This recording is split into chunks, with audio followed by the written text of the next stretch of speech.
Hey everyone, it's Kit.Nicole and I'm back with another episode of Beyond the Box for Operation Christmas Child.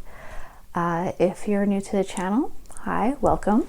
So if you don't know what Operation Christmas Child is, just a little brief summary. It is a project run by Samaritan's Purse that delivers gift-filled shoeboxes to children all around the world in war-torn and developing countries.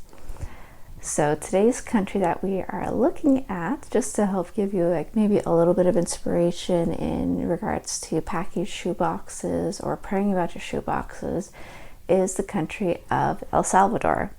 Now, El Salvador is located in Central America and is a country that's the Canadian branch of Operation Christmas Child sends to.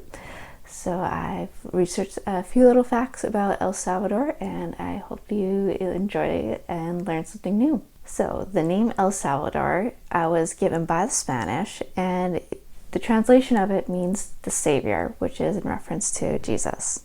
Now, the capital of the country is San Salvador, and the flag of El Salvador is inspired by the Argentinian flag that was used during that country's move for independence. It was brought up to Central America and then used as the flag for the United Provinces of Central America. After the Union broke apart, a modified version stayed with El Salvador. Now, the flag has seen several modifications over the years, but the current form shows two blue horizontal stripes with a white stripe in the middle and the coat of arms right in the middle of that. The royal cobalt blue represents the sky as well as the ocean on either side of Central America, while the white represents peace and solidarity with the world. So El Salvador is the smallest country in Central America. It covers only 21,041 square kilometers. It is also the only Central American country without a Caribbean coastline. It is part of the Pacific's Ring of Fire and is prone to many volcanic eruptions and earthquakes. The nation is also the second most deforested country in Latin America. About 85% of its forests have disappeared since the 60s. Climate-wise, the wet season goes from May to October, and of course, the dry season fills the remaining months. During the rainy season, it is very hot and muggy.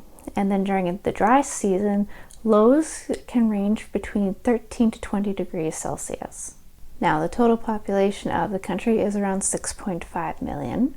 There are about 310 people per square kilometer, making the country one of the most densely populated in the Americas besides the islands.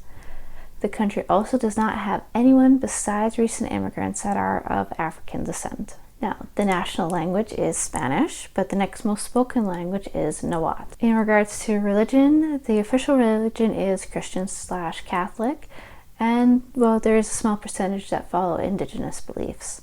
Education in the country is free until 9th grade, but it's not actually completely free. Kindergarten is optional, and the country itself does host about 23 universities. Now, the Paleo-Indian people have lived in the area for thousands of years, while the Mayans inhabited the country for about 750 years, actually. The most impressive archaeological city that the country has is the Tazumal complex, which is the only remains of the ancient Mayan city of Chalchuapa. I hope I said that right. El Salvador was conquered by Spain in 1524, but gained its independence in 1821.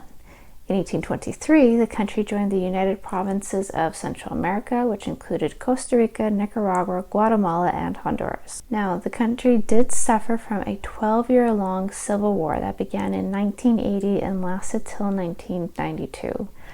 And in total, about 75,000 civilians died during that conflict. Now, on a brighter note, the nation does have one UNESCO site called Hoya de Suren. It is the remains of a pre-Hispanic village buried by a volcanic eruption in 600 AD. Now, some of you might find this interesting.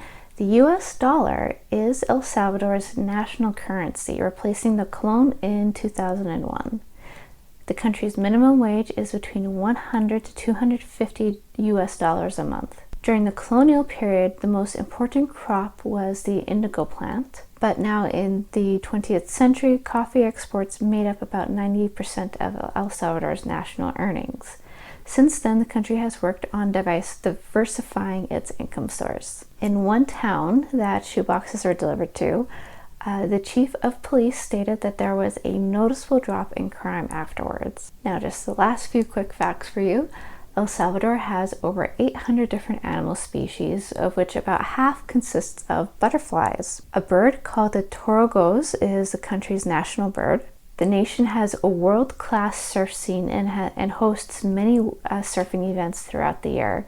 The most notorious wave that occurs during these events is the Punta Rock. Salvadorans are also called guanacos. It is customary for a woman to pat each other on the right forearm or shoulder instead of shaking hands in greeting. First names are usually only reserved for use by family and friends.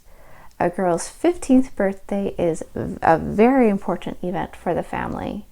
El Salvador's most popular food is the pupusa, which is a thick, handmade corn flour or rice flour tortilla. Perfumes are also a very popular gift to give and receive there as well. So I hope you all enjoyed this little video today and learned a little bit of something new. Stay tuned because I've got a couple more episodes coming up right before collection week, which, just to remind you, in Canada and the US, it is November 14th to the 20th of this year. Thanks again for joining me today. I hope you all have a good day, happy shoeboxing, and stay blessed. Bye!